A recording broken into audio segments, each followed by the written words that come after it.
Hey, it's me again. Well, it's another Sunday.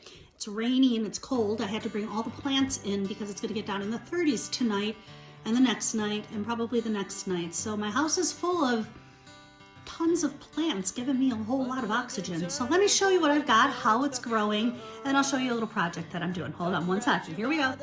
All right, what we've got here is the dandelions have dried. So that's going to be for tea for later. These are bush beans. They are really taken off. The minute I brought them upstairs, they look good. Got a lot of thyme and marjoram. Yeah, marjoram. The primrose plant is looking pretty good. Rosemary's looking good. There's tomatoes over here. There's the vintage wine. There's the Wero Kawauhai. They're beautiful. Okay, there's some, I had replanted a lot of these other ones into bigger pots, and these were my leftovers. I had some grappios, some black prince. This is the tomatillo right there. Over here is some cherry tomato leftovers, the Gardener's Delight and what is this one? Oh, the Peace Wine cherry tomatoes. So not too bad. It's my olive tree. It's got some new growth on it, which looks pretty nice, you know. And the rosemary bushes as well, the rosemary trees. Checking out this awesome tamarilla plant. I grew this from seed. It started last year. It's got an odd smell to it. Not unpleasant, but kind of weird. A very, very small root system according to online, so it needs to be watered often, and it would not stand up to any of the wind that we get here in Chicago. Over here's, you know, Gardener's Delight, big rainbows, lots of big rainbows, pink ox hearts, which don't look too great, and a few peppers, some more extra tomatoes, tomatillos looking good, the fenugreek looking good, some black prince, Paul Robeson, which I'm excited about. Over here, I'm hoping they haven't been in the container too long. They're the butterbush. They're going to stay in containers, but they're a little tiny. They look like small butternut squashes. A sunflower growing. Basil, of course, because I can never not grow basil. These are beans. Yes, they're the bush beans. I believe these are cucumbers all in here. My safflower is looking pretty gnarly. Not so sure that's gonna go. These are squash, and then there's chamomile growing back there. And there's one pineapple tomatillo growing. I don't know, not doing great with them for fenugreek. I highly recommend fenugreek, by the way. These are various tomato plants, pink oxheart, which really don't look great.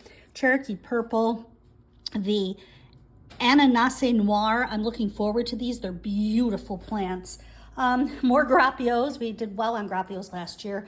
And here are the Mariana's Peace and the Hawaiian. Just lovely, lovely, nice big tomatoes. One of those miscellaneous tomato plants that I thought was a pepper plant that I planted in that can.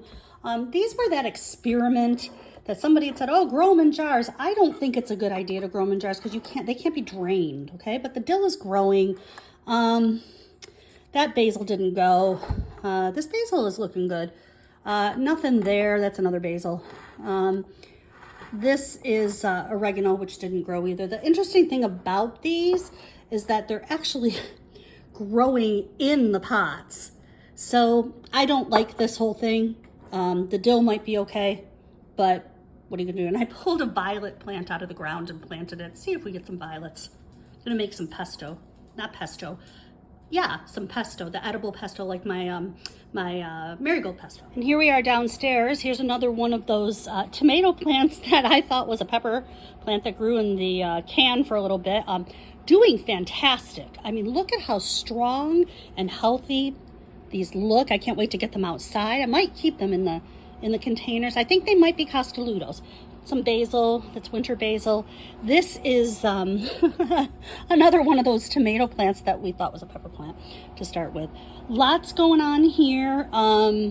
They need to probably be watered today. Lots of onions being grown. Some more basil because I can never get enough basil.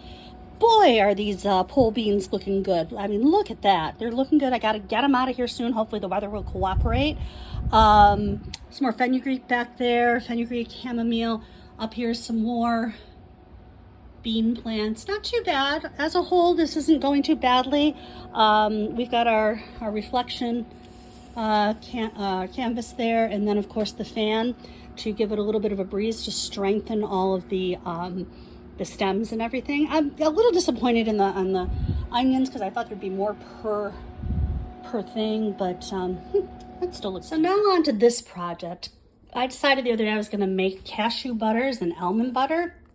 Well, I totally messed up the almond butter and it was rock hard and I couldn't really do anything with it. So Nancy Grows Stuff's husband said, hey, why don't you add some coconut milk to it, because I've got a recipe in my book for cashew sauce. I was like, well, this is almond. Well, we'll try it. So I got some coconut milk and added to it, and I got this beautiful, it's going to be a great almond spread. And I added chocolate chips and little biscuits to it. And so it's Bisco chocolate almond. Okay, here's almond butter. That is my experiment for this week. It didn't do too badly. And of course, we made some dog food. So that's about it for Sunday. I can't really get outside. It is raining and nobody wants to see me outside when it's raining. We do have some beets and some radishes coming up, plenty of lettuce coming up, and the cilantro in the raised bed over here looks fantastic. Our one parsnip is growing crazy. Lad did get the potatoes into the containers this week as well. And so we're off and running. We're just waiting for that consistently 50-degree weather, which will probably be in about 2 weeks. But hopefully next week when we get out of this 30-degree weather snap, I can get all of this stuff out of my house. I'm definitely breathing some great air, but holy moly, I don't have any room in my house. So don't forget to like and subscribe, and I will see you sometime next week.